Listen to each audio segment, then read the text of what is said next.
A sweet sponsor. This is the best symposium I've ever been to. We get hand sanitizer in the bag and sweet sponsors. This is great. I didn't even realize you could get a sweet sponsor, but I tell you what I'm going to be working on this year is getting an official sweet sponsor for myself. That sounds great. The only other things to let you know, housekeeping wise, is at the back of the room, there are some tubs where you can put recycling.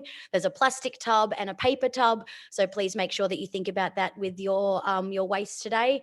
We're trying to live the messages of what we're talking about. And the only other thing that I've got is a little bit of advice that I find helpful at conferences and symposiums when you're sitting and listening to content. Sometimes it can be difficult to retain the information in our minds. Human brains are incredible, but they're actually not that perfect. They are quite flawed when it comes to taking in content verbally. We don't always take it all in. So one of the things that I find really helpful at these conferences and events that I have the joy of being involved in is you've got paper and pen in front of you.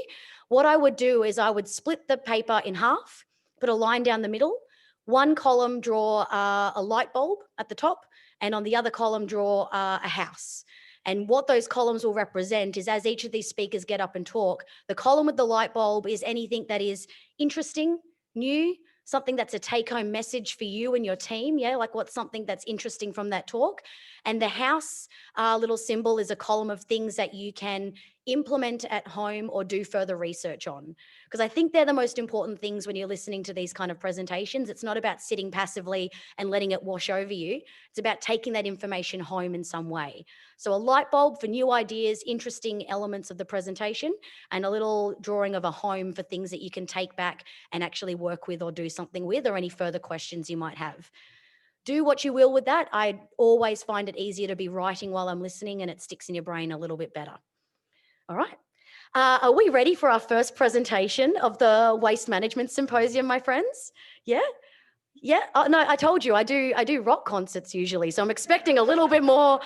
They've picked a comedian / hype girl to do the emceeing for this, so I've got a level of expectation from you, my friends.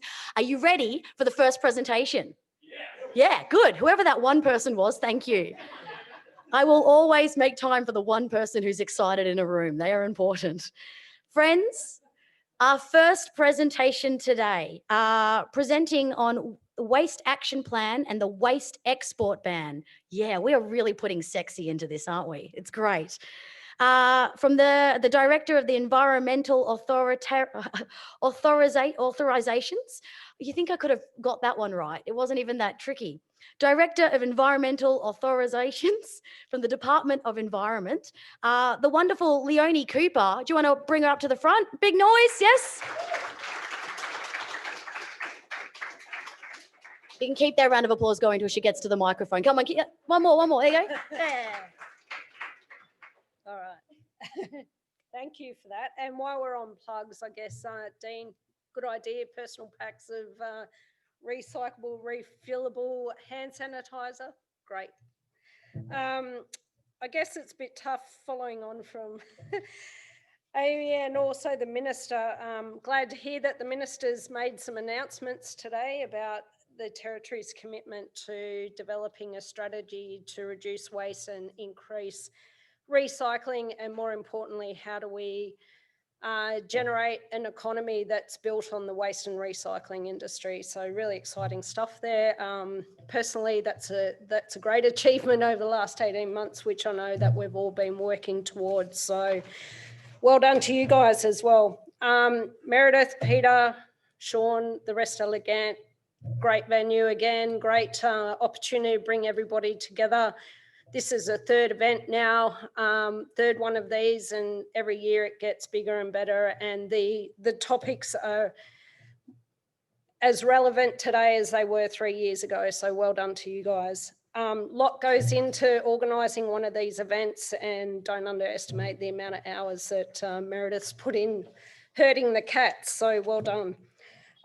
My presentation, I'm going to try and not make it so boring around the National Waste Action Plan, Waste Export Ban, but more importantly, just to provide a bit of context about what we do know about our waste and recycling here in the NT, and some of the things that I guess my team and government have committed to do in relation to those things, but more importantly, where do we go from here? So I'm really interested in this afternoon's conversations around how we can generate a circular economy in the NT. We are up against it. There's no word of a lie about that. We are remote, we are regional. How we generate those economies of scale and actually make it a viable industry is something that we need to work through the challenges of that. So really, really excited. So how am I going to move this forward? Am I able to? You're right.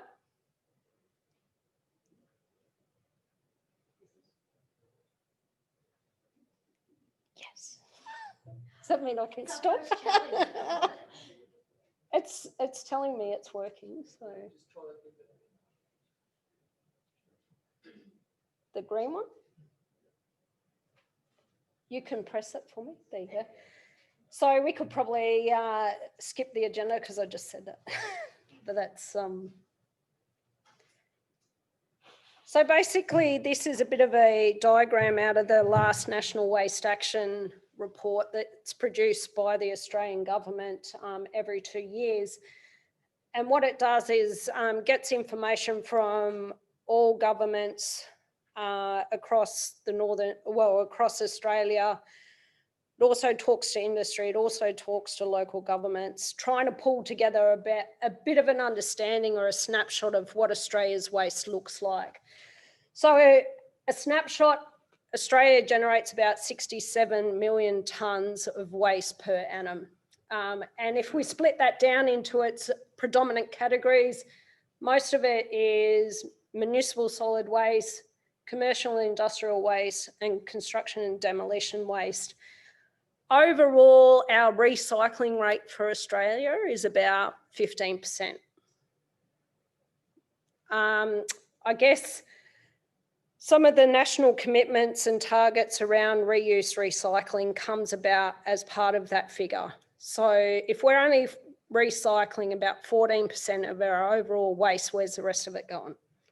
To landfill largely. So we need to stop and think how we can change that story.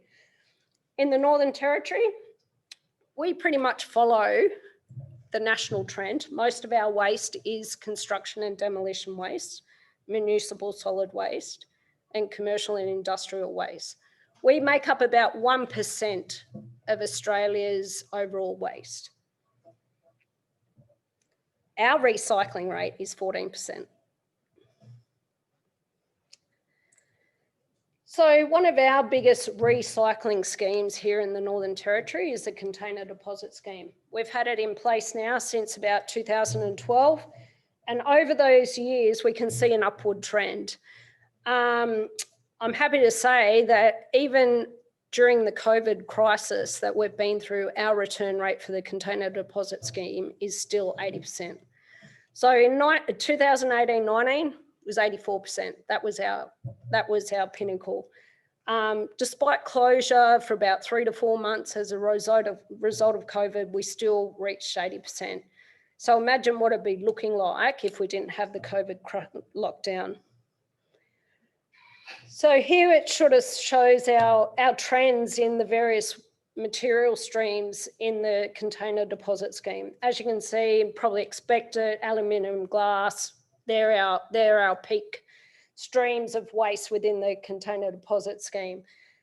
And it has been an increasing rate of return through the container deposit scheme. But what I'm excited about the most out of all this is that our other waste streams, the HDPE, the PET, the liquid paper board, are also increasing. Not at the same rate, but they are increasing. The issue for us here is, where do we send those materials? We recycle it, but what do we do with it? Where does it end up? It's a bit of a snapshot of where we send our waste and what comes to the Territory. Most of our waste leaves the well, I'm not going to say most, but a lot of our waste does go interstate for reprocessing, recycling, reuse. Some comes into the NT, that's predominantly waste oils going into Mataranka lime to support that industry. But largely the waste going out, glass, plastic, oils, acids, batteries, that sort of stuff. But that only equates to about 18 kilotons, which is only a fraction of what we produce. So if we put that in the context of the National Waste Action Plan, essentially we've got the 7 targets. They're pretty bold targets. I don't know about you guys, but I sort of sit back and go, well, we've got a lot to do, but how do we do it? I guess it's the same thing as they say, how do you eat an elephant?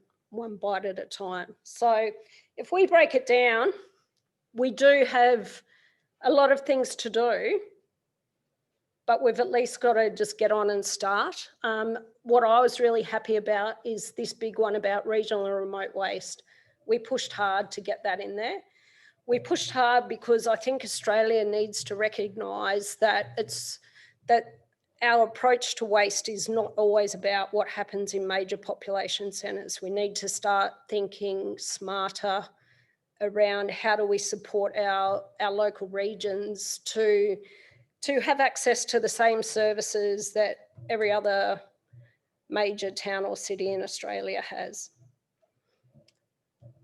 So I guess what we are doing in terms of the Northern Territory government, what they've committed to date, this is before the announcement of the waste reduction strategy by the minister a bit earlier, is that we have been working across government now. I'm pleased to say that in the last 18 months, there's been a lot of collaboration across all government agencies in the waste and recycling space.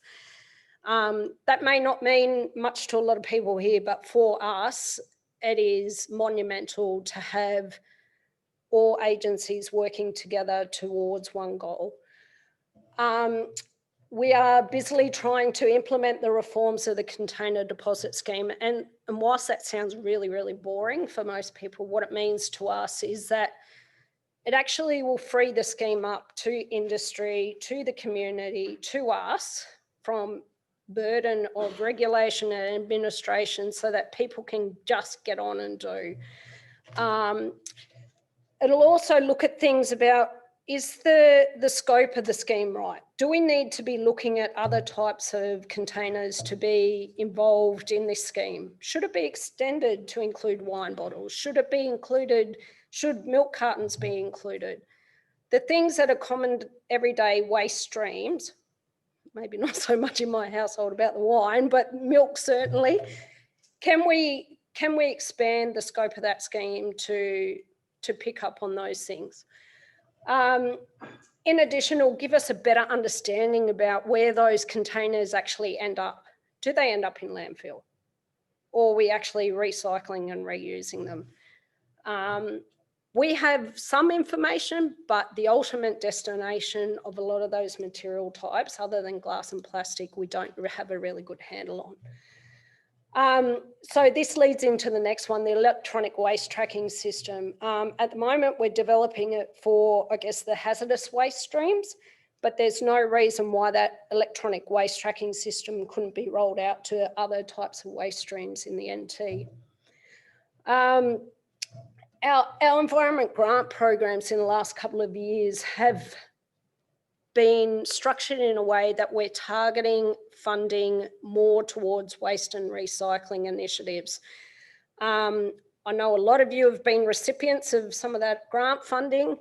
2020 has been a bit of a problem year for us in terms of being able to get money out because of COVID. Realistically, people aren't able to deliver on projects. So we're thinking about how can we run that program a little bit better to deliver overall outcomes in the waste and recycling sphere.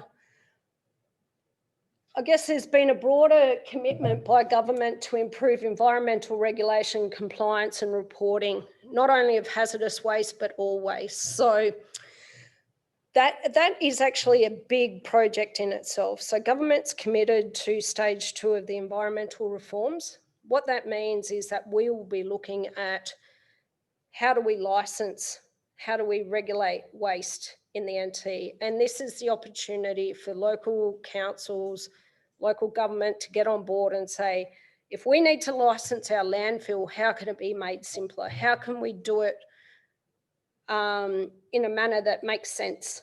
So those conversations will really crank up in the next 6 months or so. I encourage you to be a part of that.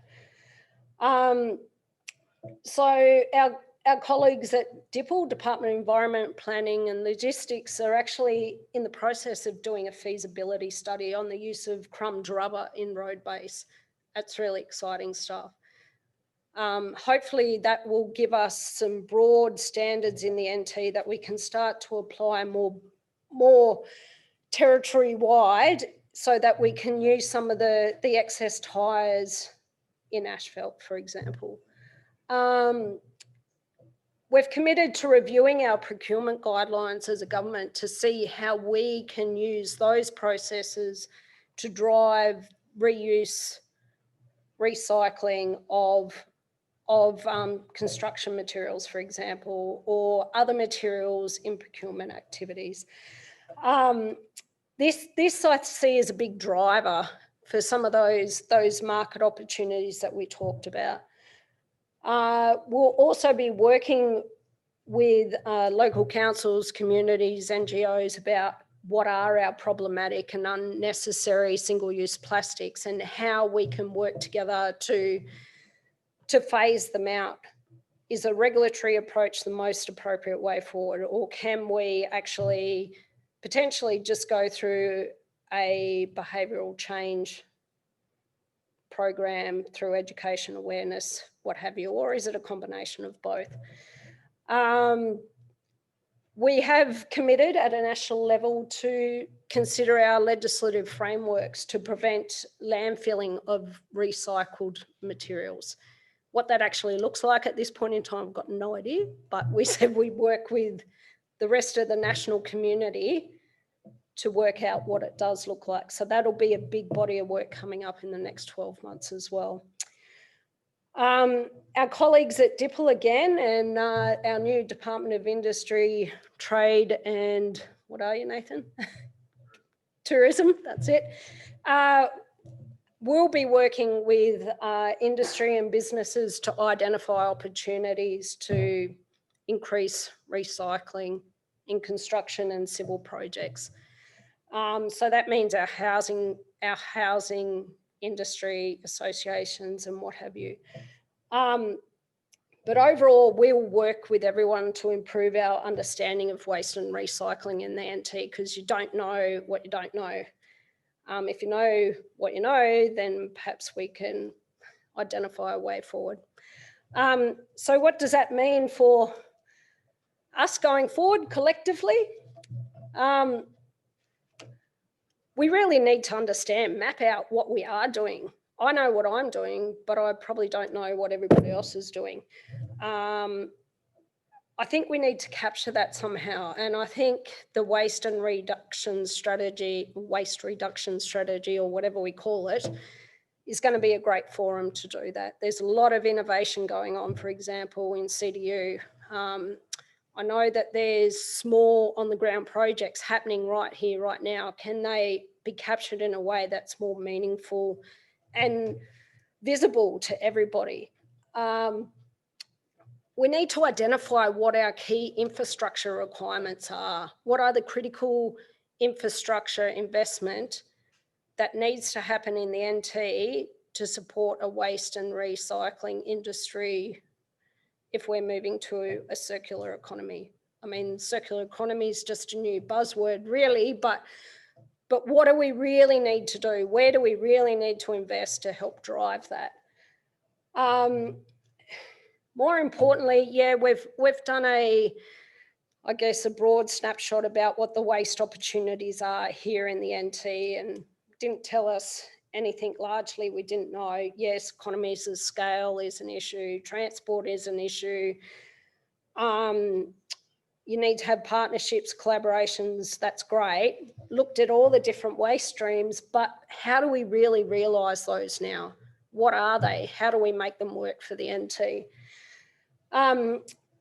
And how do we get out into the community and change that attitude, change that behaviour where everyone likes to put things in their yellow bin if they've got a yellow bin, but otherwise put it in your green bin or perhaps just dump it, you know? So how do we get out there and change the attitude? I think we need to start to look for those champions of change. How do we, for example, make waste sexy? And more importantly, how do we partner with our industry, with our research organisations, with our community to innovate for the NT, for a waste and recycling industry that can support us going forward. And that's really me.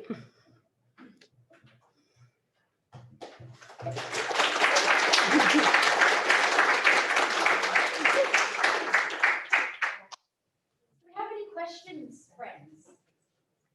Now is an absolutely wonderful time. Oh, I knew you'd do it, Emma. Roving microphone removable cover is on its way down. So. Really awesome to hear about this strategy happening. Is it going to be supported with funding? Great question. Don't know, can't answer it. We can but try. Our view, sorry, I should send here. Our view is that whatever we put together needs to be something that just doesn't sit on the shelf, that we've got ways in which we can actually deliver on it. To do that, I can see it's going to need to have investment somewhere. I think that investment probably needs to be a combination of things: industry, government, research institutions, community. More importantly, I think we need to think smarter about just not throwing money at things, but what ways can we create incentives for people to want to do the right thing? Container deposit schemes are a classic example of that. Cool, and I'm going to be cheeky, I've got another one. You mentioned a few times in your presentation about the collaboration between all different agencies and levels of government. I was just curious as to where are you getting your voice for the regional and remote communities? At the moment, we have department, what are you called now? They used to be Department of Local Government, Community and Housing. I think the department's been split up into a number of different agencies, being Department of Chief Minister and Cabinet, and also Department of Families, Community and Housing, I think it's now called. So we still have the representation, the core representation. Do we see there is a need for a broader seat at the table? Absolutely. What that looks like at this point, don't know. This is us getting together as a government saying we need to do this, and making time within our existing commitments to make it happen, really. So now I think with this strategy, the announcement of this strategy, I think more formalisation about what that looks like has to be considered as part of that process.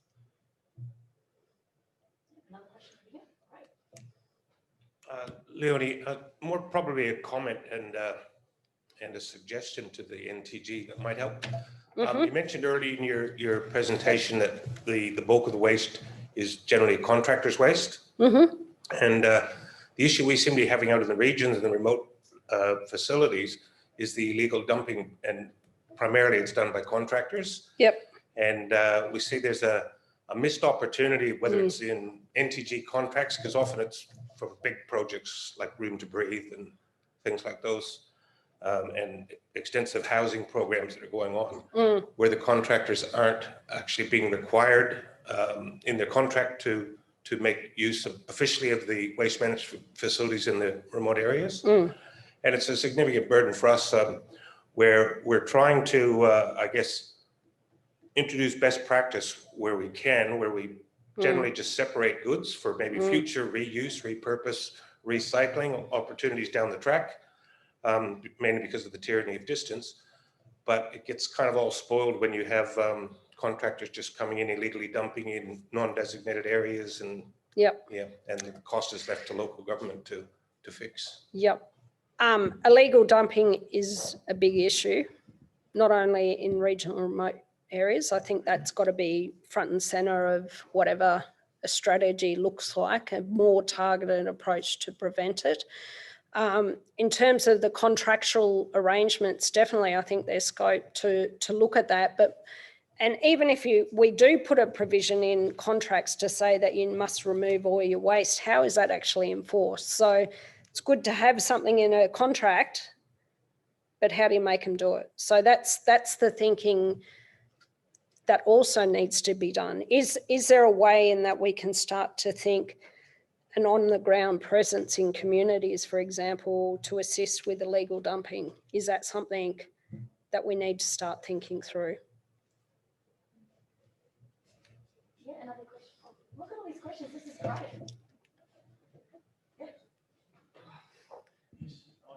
Nice green. So Leonie, the strategy is great. Looking forward, I think the comment about the funding is very relevant and the illegal dumping. I suppose my question is, looking forward is great, but we know there's a lot of legacy issues with landfill, and Wagga's a good example out there, and the amount of money that costs. And a lot of this stuff happened, back in Commonwealth days as well. Is there anything in the strategy that's going to look at legacy waste? landfill issues that are across the whole NT, remote and local as well? I'd love to see it get in there. It's something that's probably a bit dear to my heart, about how do we actually qualify the amount of legacy waste, in particular in communities, and how do we get it out? How do we create that opportunity,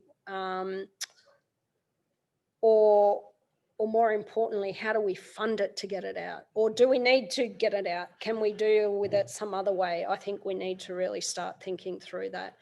And certainly across government, former government, which happens to be similar to this government, has a very, I guess, committed view to, yes, legacy waste is a huge issue, and we're only just scratching the surface and we need to know more about it. Certainly they are very keen to understand the quantum of that issue and what are the options to deal with it. So I think personally it needs to be front and centre in the strategy as well.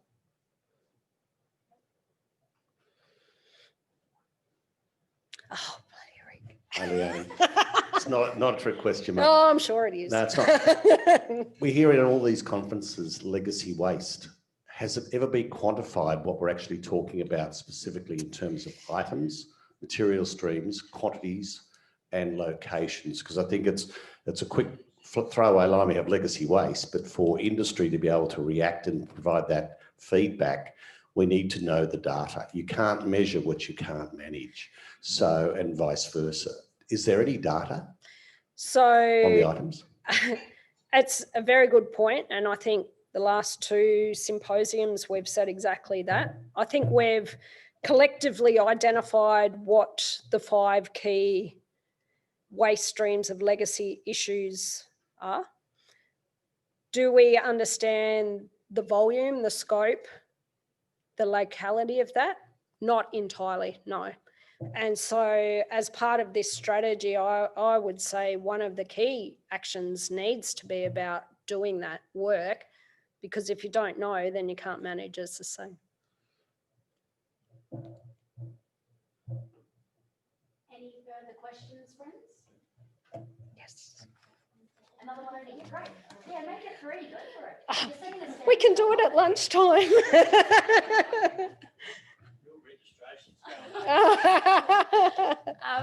I didn't make a note of the organics target that was on the slide. It was pretty bold though. It was very bold. Does that mean Darwin and Palmerston are going to get a 3rd bin? Good question. I don't know. Do we have anyone from Palmerston and City of Darwin? How about recycling and a 3rd bin in Litchfield? That'd be nice too. Yeah, I guess we leave that one as a An action item. I guess I can go further to say in other states there's been the introduction of a waste levy, so that is a financial incentive for the 3rd bin to be introduced. Yes. Is it likely that the NT government would introduce something similar? So government has committed to consider waste levies in the NT. So that will need to also be considered as part of the strategy. What that actually means and how broadly it's applied, and if we can flip it around to actually be an incentive rather than a levy, maybe that's also part of the thinking.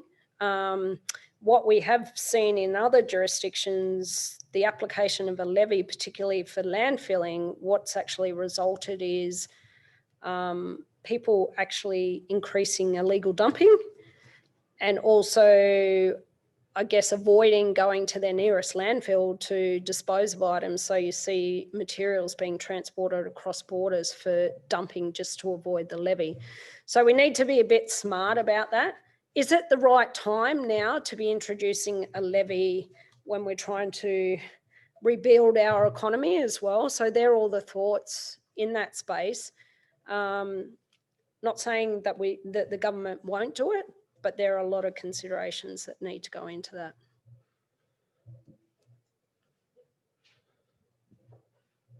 Coming from a community on an island, recycling doesn't happen. I'm wondering what your thoughts are, what the government is thinking of doing, because it's a critical issue. Absolutely. And there's, apart from Darwin and Palmerston, there's no recycling anywhere. So I think it's a much broader issue than just the islands. I think we need to get innovative about how we do it. I know I've had conversations with West Arnhem, for example, just recently around what are some of the thinking in that space about recycling and getting waste off generally from island communities, and whether we start to look at partnerships, for example, with Sea Swift or other barge services to backload. I'm not saying that's a solution, but there's some of the thinkings that are already happening out there. So I don't see it's just a government issue. We need to be working collaboratively across all tiers of government as well as industry and the community. Another question? Great. Because your presentation, if you talk for longer in your presentation, we've been less questions. But this is worked out. Sorry, this is going to sound like a weird question, but in terms of community engagement for the overall strategy, and I see that you talked about champions. Are we talking about, especially in remote, because as councils we're on the ground, so we're going to be talking with community engagement. Are we talking like co-design initiatives? Like, are we looking at like? I haven't even thought through that yet, really. It's been very exciting in the last week to say government's committed to having a waste reduction strategy, how we go about it, what it looks like, timing, all the rest of it we need to work through together. I think our government is really committed to having something by the end of 2021. So that's a short time frame really, but short is good. How we do it is really up to everyone to work through that, I think. Thank you. Probably time for one more question if there is. Yep, great.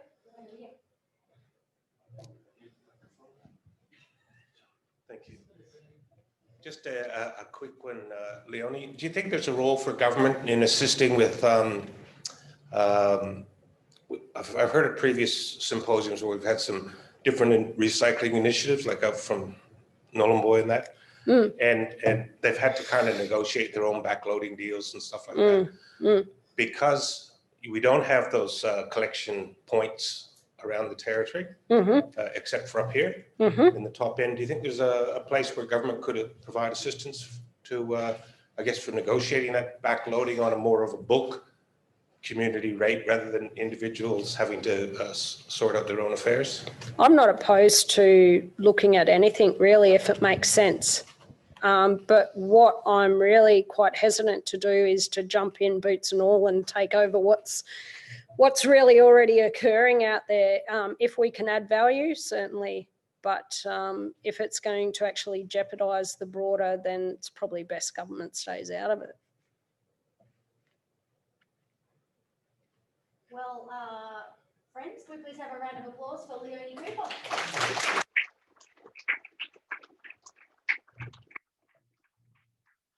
Thank you very much, Leonie. To our friends who are participating on Zoom, feel free at any of these points when we get to question time to type your question and we can ask it for you. So you can participate if you're at home as well as our lovely people in here. Hybrid events, what a thing. It's a wonderful world that we live in at the moment. And it's so good that this looks so schmick as well, doesn't it? It's awesome. Now, friends, we are going to have a break for morning tea. One of the big goals at morning tea, though, is to network and meet other people who are doing similar things in different places. So I do have a couple of challenges. Go and talk to somebody you haven't talked to before and find your 1 degree of separation. The Northern Territory is a tiny place, really, not geographically, but numerically. So please try find that 1 degree of separation with somebody you haven't met before. And because the minister threw me under the bus and dobbed me in for being a comedian, what I'm going to do is every now and again, I'm going to tell you a waste management themed joke that I stole from the internet. So this is the first one that you're getting before morning tea. What do you call leprechauns who collect aluminium cans, used newspapers and plastic bottles? We cyclers. Yeah, surprisingly, I've won awards for comedy, so it's a weird world, isn't it? Please enjoy your morning tea. We're having a 15-minute break back here at 10:15. Everybody, enjoy yourselves and thank you.